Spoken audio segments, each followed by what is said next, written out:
Next, we have Professor Roger Deane. Roger is the SKA Chair in Radio Astronomy at Wits University and an extraordinary professor at the University of Pretoria. Welcome, Roger. Hi, Jacinta. Thanks very much. Over to you. Great. Thank you very much. And thank you to the organizers for this invitation. I'd also like to extend my congratulations to SAO from here in Gauteng on their 200th anniversary. So my title is Imaging Black Hole Shadows from African Soil. The from African soil here has two components to it. One is it doesn't require any antennas and hardware on the ground on the African continent, as we're doing at the moment, focusing on software analysis. And then in the second component, I'll talk a little bit about the huge enhancement that can be made if we actually were to build EHT stations on the African continent using our strategic geographic advantage. So the results part of this talk is very much, part of a huge collaboration, the EHT collaboration, the majority of whom are pictured in this image from our 2018 collaboration meeting when we had a big secret to keep. Over 200 scientists and almost 20 countries and regions. There are 13 stakeholder institutes, you see them here, which run many of the facilities that make up the EHT. And then a whole huge smorgasbord of funding agencies. And you can see the National Research Foundation through SORAO contributing to these efforts. So the image that you would have no doubt seen, which is the sort of the headline result from the Event Horizon Telescope so far, is this, which you may have seen splashed over the front page of most major newspapers back on the 11th of April last year. It's been celebrated in this the Breakthrough Prize, a strange event where you have a astronomy telescope director, Shep Dolman, there on the same red carpet as Lenny Kravitz. It's in the collections of both MoMA and the Rijksmuseum. And perhaps less timeless is the stream of internet memes that have been generated from the image. But as the IAU president shared in the opening, one of our opening talks of this conference, it's estimated this image has been seen by about 4 billion people, which is extraordinary. So you probably know quite a bit about the result already, but I will still provide a summary of the key scientific results. And then the instrument itself in this talk. It's only 15 minutes, so I'll have to be fairly quick, so apologies for that. But then what I want to focus on is linked to what the SAO director, Petri Wasserman, was speaking about in terms of SAO strategy, and this might be an example of it, are the South African EHT contributions. Without actually hosting any of the stations, there has still been quite significant contributions, and I'll focus in a little bit on that, and then I'll close with a few slides on what's called the next generation EHT, talking about upgrades and new sites, and potentially also here on the African continent. So the EHT stations are, back in 2017, they're basically located at these sites. You can see some fairly hefty dishes. They're hefty because they're observing at a wavelength of light of 1.3 millimeters.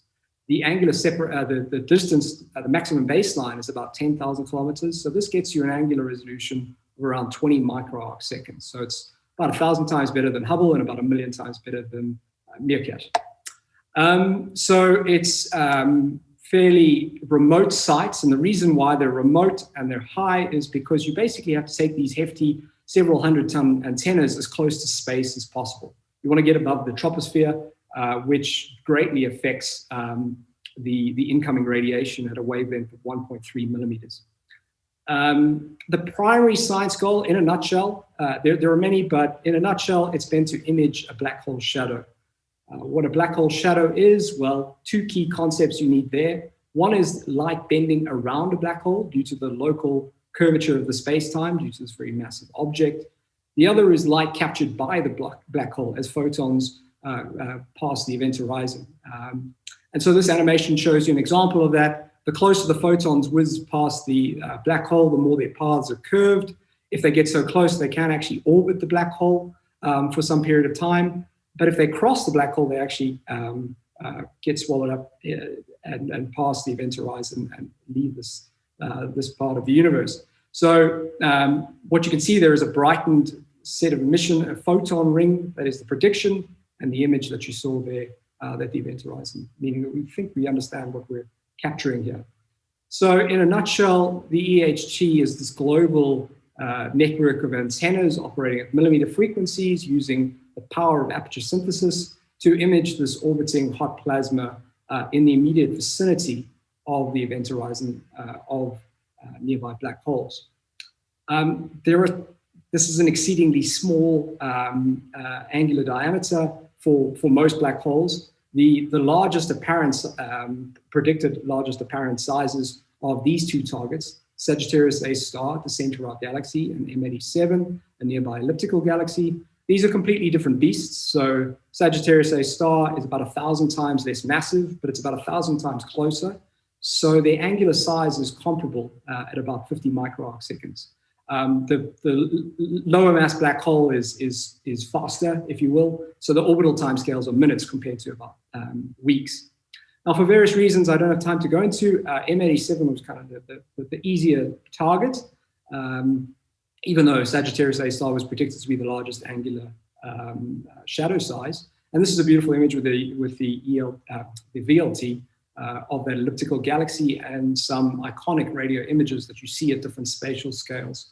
I'm sure students have seen many of these in astronomy textbooks, and the latest edition, but perhaps to be included in textbooks at the bottom right there, the shadow. So as you crank up the frequency, you are both increasing the angular resolution and also being able to peer through the opaque base of the jets at lower frequencies, eventually through to this event horizon.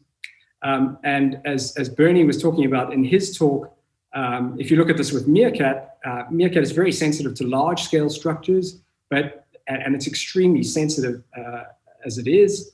And so this leads to some complex morphologies, one of which is seen here. This is a master student of mine working on the M87 Meerkat map at L-band.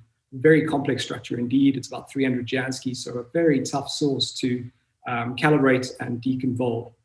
If you want to read more about the first results on M87 with EHT, this focus issue from AppJ Letters captures the first 6 papers, which detail everything from the instrument, the algorithms used, the calibration, the actual theory that underpins our interpretation of what's being seen, GRMHD simulations, and then the fairly sophisticated analysis, which had to be built from scratch because this is the first time people have ever imaged at 230 gigahertz.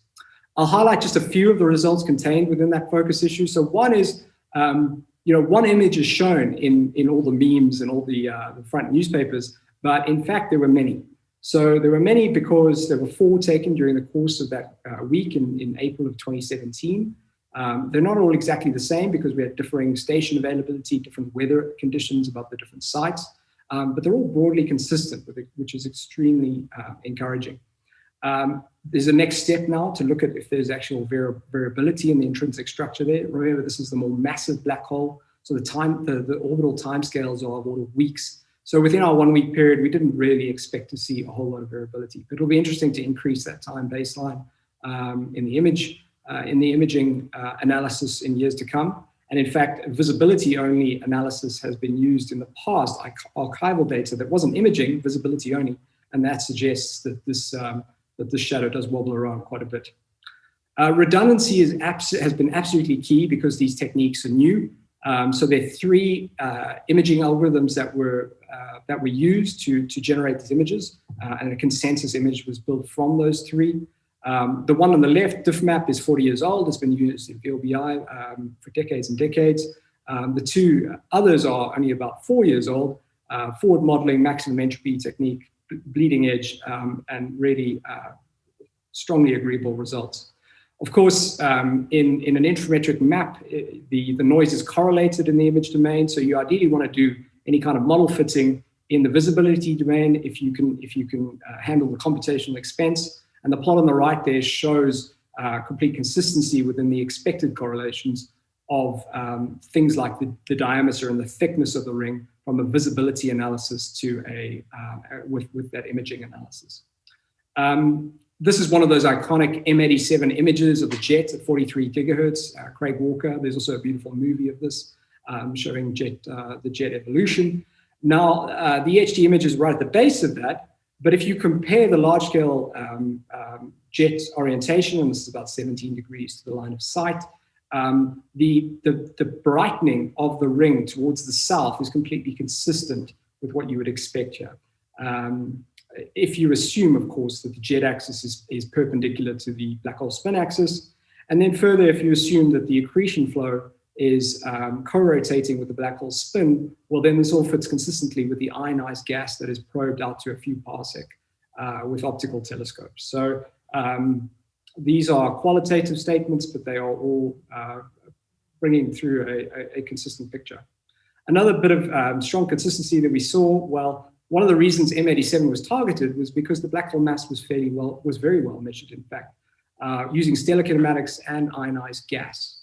So there was this sort of famous discrepancy, perhaps still is, discrepancy between the stellar mass estimates and the gas mass. So you can see it's about a factor of 2 there in the gray scaling here with the ionized gas and the stellar mass. And the 3 data points here, blue, red, and green, are from 3 different methods using the EHT data, both image domain and visibility domain.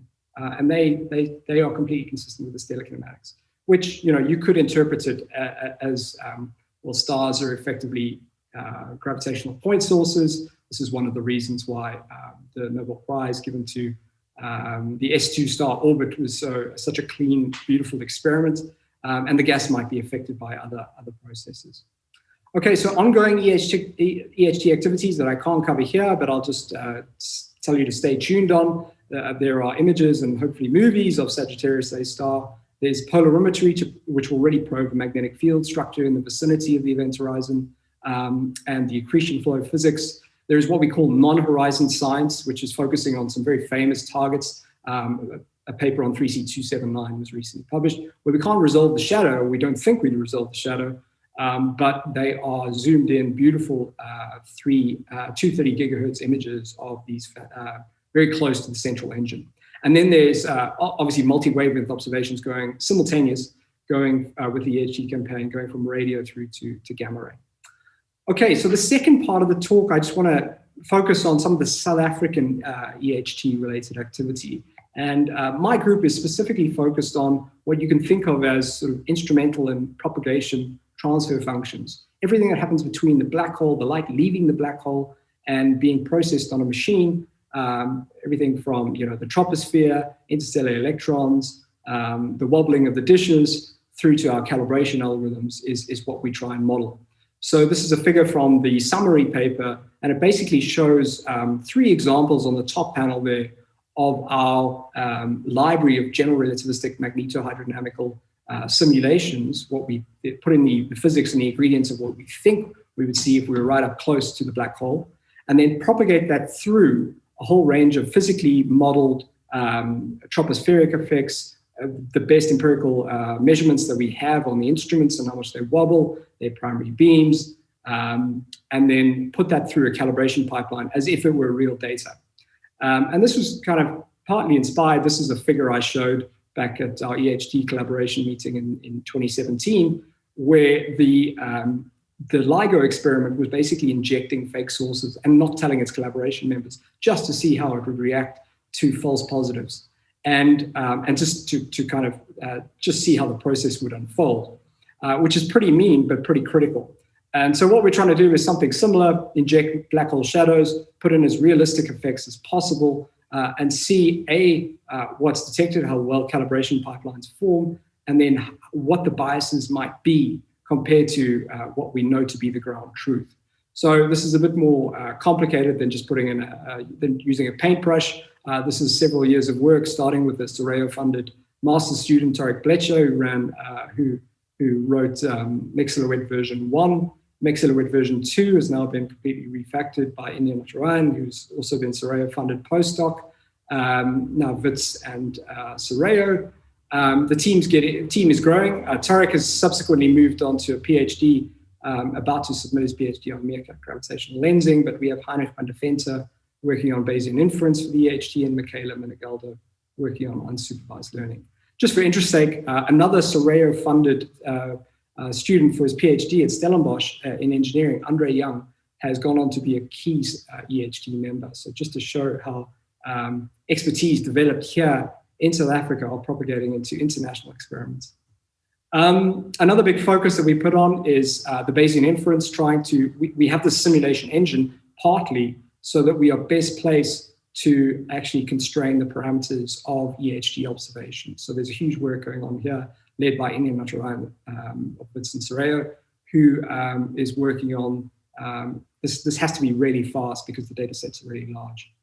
As I said, Michaela Menegeldo is working on unsupervised learning. We have this library of GRMHD images. They are time variable, as you can see on the left. And for example, inclination changes the appearance dramatically. There are a whole lot of other intrinsic parameters that come into this, like black hole mass and spin, of course. And this is one of her self-organizing maps that sorts this out. You can see different sizes, of course, but there are other parameters that come into this, and you can see the puffiness of the ring, depending on the electron-ion temperature ratio. There are a whole lot of South Africans working on multi-wavelength data, simultaneous campaigns with Sagittarius A star, with Hess. Look out for Garrett Cotters. He might talk a little bit about this on tomorrow. Then there's hardware. So the EHT backend is built on a Roach 2 system developed heavily dependent on the investment and development by the South African Radio Astronomy Observatory. So if you go to any EHT site in the world, you look at the back end, you'll see an SKA Africa stamp logo on the back end there. And this is me up at the Large Millimeter Telescope, one of the EHT stations, a 50-meter dish, 4,600 meters. I'll skip the video of us. Well, maybe I will. This is driving up to 4,600 meters, listening to David Gilmore live at Pompeii. Perhaps quite appropriately when you're cruising up a volcano. The final few slides are just talking about EHT array expansion.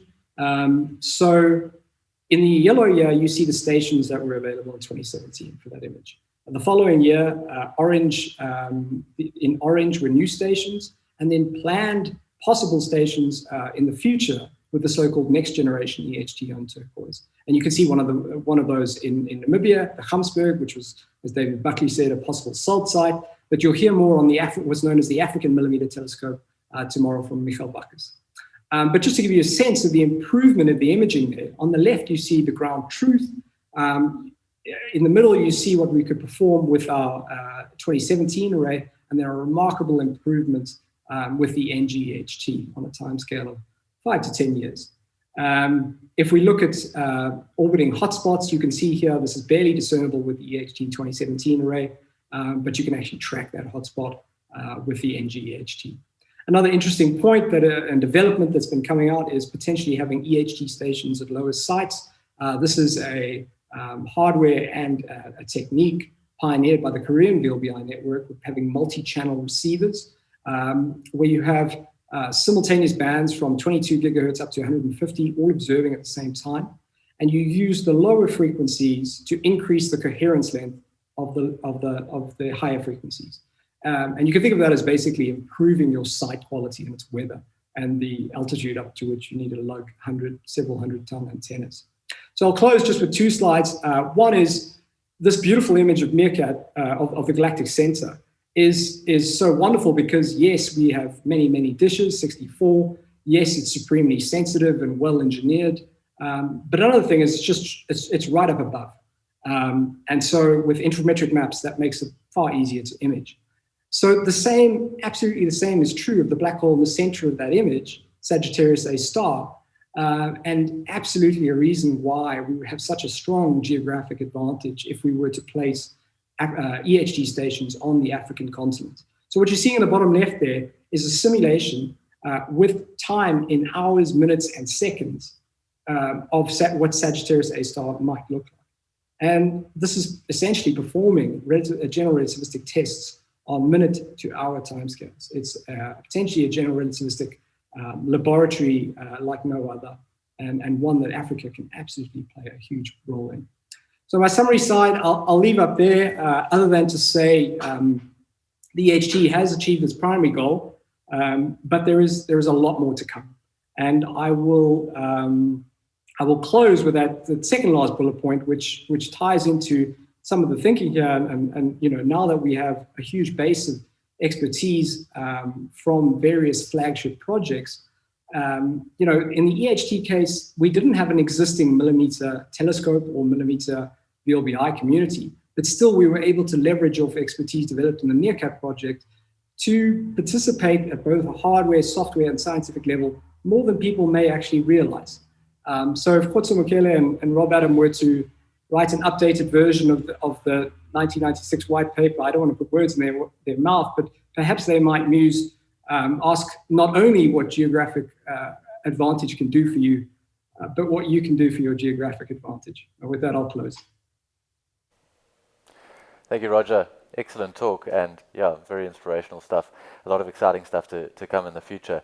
We don't have a lot of time, unfortunately. We've got quite a few questions. I've got a few myself. The big one, which Jamal asked, and as well as myself, when are we going to see the Sagittarius A-star picture? I absolutely cannot tell you that. Ah, come on. Come on, Roger. We won't tell anyone. It's all right. We'll get another interview with you for the Cosmic Savannah. Well, stay tuned. Stay tuned. Roger, we are nearly out of time, but I have one very important question for you. What's your favorite black hole image meme? That is incredibly important. Having spent a bit of time in the UK during my PhD, what Brexit looks like from space really struck me. I think many of South Africans like me would agree. The ESCOM meme was particularly hard hitting. Thanks very much, Roger. Unfortunately, that's all we have time for, but thanks very much for joining us.